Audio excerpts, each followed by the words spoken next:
What's up, everyone? I am Jamie with threelittlegoats.com, and it is Saturday, which means it is Soapy Saturday. If you didn't know, I put out homesteading videos every single Tuesday where we're doing projects around our Arkansas homestead, and it usually features our chickens, ducks, rabbits, pigs, cows, and goats. Yeah, goats definitely are the main attraction here. And on every other Saturday, we put out a soap making video. I've been making soap for well over 10 years, and I make a soap called Drunken Goat Milk Soap. It has both beer and goat milk in it. So today we are going to do a mulberry scented soap, and I love this fragrance. So without further ado, let's get into it. All right, y'all. So with Christmas being kind of right around the corner in the world of soap, because you got to let it cure for a while before you use it, it's time to make some fun Christmas themed soaps. This really isn't like super Christmassy, but I'm using the fragrance Mulberry from Crafter's Choice. Absolutely love this fragrance, and I'm going to be coloring it with, they look pretty similar, but one is more purpley and one is more red, and then we're going to leave a little bit of the batter natural.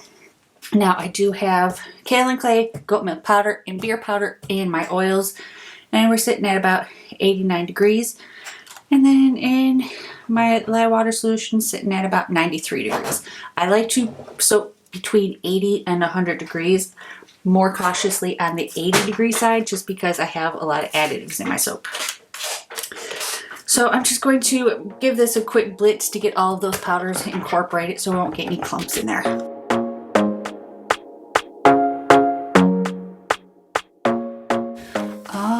So I'm going to pour in my lye water solution, and we're going to just bring this to a light trace.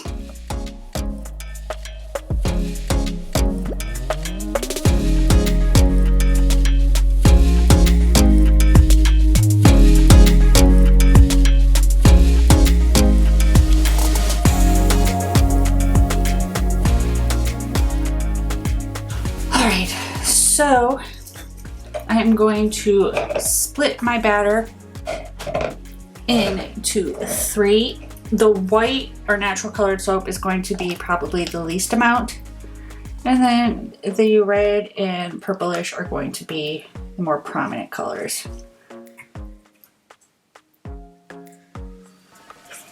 All right.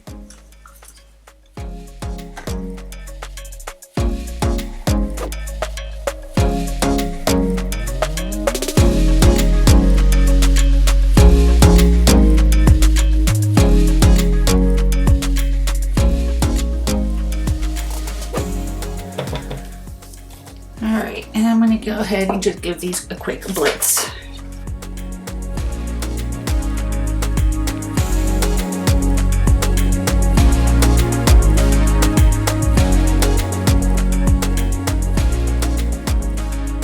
Alright, so let's get this cap off. Get the fragrance blended in. Now, supposedly this plays nice in cold process soap. We shall see. So far, so good. Oh, it smells so good.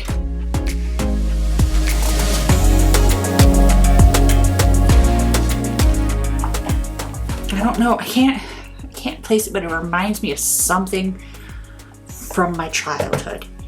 Cannot place it, but it reminds me of my childhood, and it smells delicious. So I think I'm gonna go ahead and just do in the pot swirl.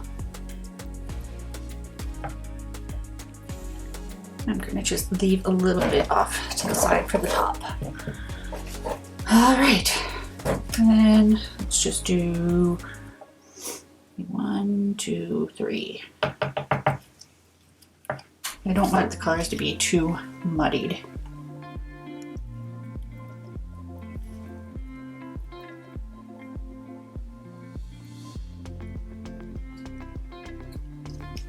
All right. Oh, that smells so good. All right, make it a mess. So I'm gonna let this soap thicken up a little bit and then we'll finish off the top. Alrighty, y'all. So it's not super thick, but it's thick enough that we can just kind of add the rest of this on top. Give the top some texture. I'm telling you, I love this smell. I cannot for the life of me place where the smell is from. What scent it reminds me of from my childhood. I don't know what it is. If you've ever smelled this scent from Crafter's Choice, the Mulberry from Crafter's Choice, comment down below what it reminds you of. I want to say it almost reminds me of the, what is it? That zebra striped bubble gum that like you chewed for like 2 seconds and then had zero flavor left in it. But that's what, I want to say that's what it reminds me of, but I can't quite put my finger on it, and it's driving me a little batty right now. I'm not gonna lie. But I mean, either way, it smells delicious. It may smell like mulberry wine. I don't know. I don't drink, so I've never actually think I've ever smelled mulberry wine.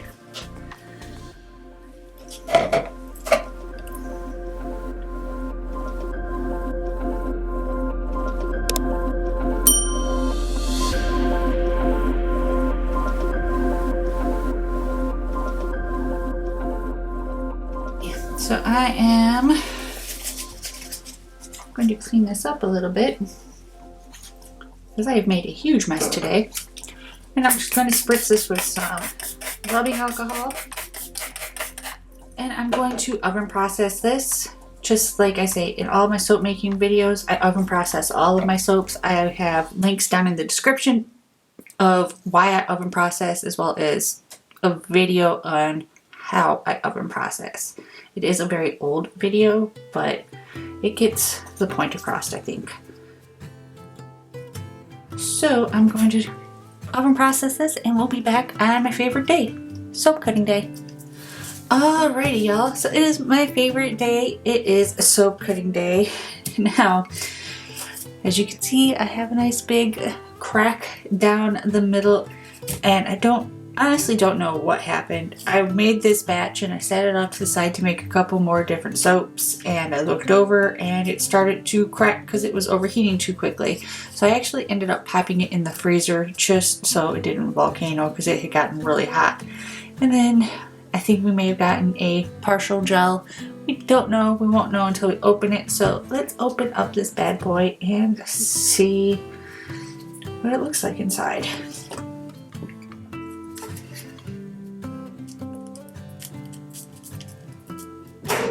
Whew.